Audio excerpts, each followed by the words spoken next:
Halo semuanya, selamat datang dalam presentasi kali ini. Hari ini kita akan membedah salah satu faktor paling krusial dalam keberhasilan sebuah bisnis baru, yaitu bagaimana membangun tim modal Ventura atau New Venture Team berdasarkan chapter 9 dari buku Entrepreneurship oleh Beringer dan Ireland. Kita juga melihat implementasi nyatanya lewat studi kasus Zappos dalam case 9.2. Banyak orang mengira kesuksesan startup hanya bertumpu pada ide dari sang founder. Padahal realitasnya, ide yang hebat tanpa eksekusi yang solid tidak akan menghasilkan apa-apa. New Venture Team adalah kelompok orang yang menggerakkan bisnis baru sejak awal.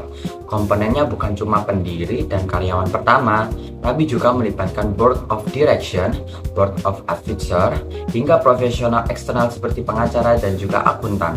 Teori chapter 9 menekankan bahwa kualifikasi personal, heterogenitas keahlian, dan jaringan atau network para anggota tim adalah pilar utama yang menentukan hidup matinya sebuah startup. Nah, mari kita lihat bagaimana prinsip ini diterapkan oleh Zappos. Didirikan pada tahun 1999, toko sepatu online ini bertransformasi menjadi raksasa e-commerce yang sangat legendaris, hingga akhirnya diakuisisi oleh Amazon senilai 1,2 miliar US dollar pada tahun 2009. Apa rahasia utama mereka? Jawabannya adalah cara mereka membangun tim dan mempertahankan budaya perusahaan.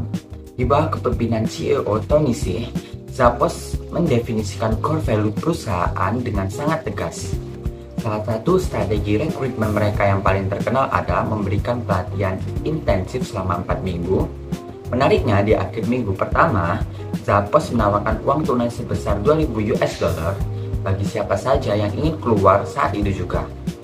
Langkah ekstrim ini diambil untuk menyaring tim, memastikan hanya orang-orang yang benar-benar berkomitmen pada visi perusahaan yang bertahan, bukan mereka yang cuma mengejar uang.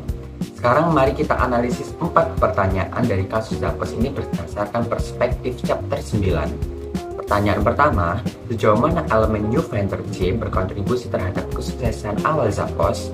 Elemen chapter 9 yang paling menonjol di sini adalah kualitas kepemimpinan dan modal manusia. Tony Hsieh membawa pengalaman wirausaha sukses sebelumnya dan jaringan investor yang kuat. Selain itu, Zappos membangun tim manajemen yang heterogen, di mana keahlian teknologi digabungkan dengan keahlian operasional retail. Kombinasi ini adalah yang membuat mereka mampu bertahan krisis.com di awal tahun 2000-an dan mengeksekusi strategi pelayanan yang sangat matang. Pertanyaan kedua, keuntungan dan kerugian fokus pada culture fit saat merekrut tim. Keuntungannya, pendekatan ini menciptakan kohesi tim yang sangat kuat, karyawan memiliki loyalitas tinggi, angka perputaran turnover karyawan yang sangat rendah, dan pelayanan konsumen menjadi sangat konsisten karena semua orang memegang nilai yang sama. Kerugiannya, ada risiko terjebak dalam groupthink atau pemikiran terlalu homogen. Jika semua orang tim berpikiran dengan cara yang persis sama, perusahaan bisa kehilangan pemikiran kritis, kreativitas radikal, atau kesulitan menerima perspektif baru saat skala bisnis mulai membesar. Pertanyaan ketiga, eksperimen holacracy, Zappos vs struktur tim konvensional. Zappos menentang konsep organisasi tradisional dengan menerapkan holacracy, yaitu sistem tanpa manajer formal di mana otoritas distribusikan ke lingkaran-lingkaran kerja yang mandiri. Langkah ini mencerminkan fleksibilitas ekstrim di sebuah tim. Di satu sisi, ini membuat tim menjadi sangat responsif terhadap pelanggan tanpa birokrasi yang berbelit-belit.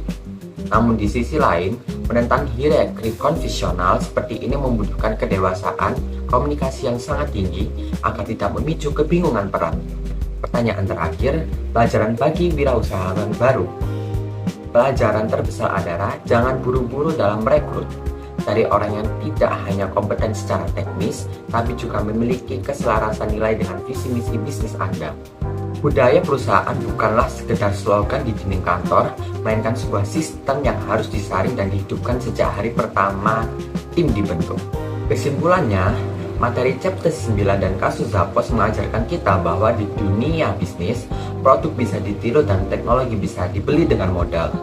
Namun New Venture Team yang solid dengan budaya perusahaan yang kuat adalah keunggulan kompetitif sejati yang sulit diduplikasi oleh kompetitor manapun. Membangun tim adalah tentang menyatukan hati, kepala, dan tangan untuk bergerak ke arah yang sama. Saya Andika Seva Saputra, terima kasih telah menyimak presentasi ini dan semoga bermanfaat untuk pelajaran bisnis kita semua. Sampai jumpa di presentasi berikutnya.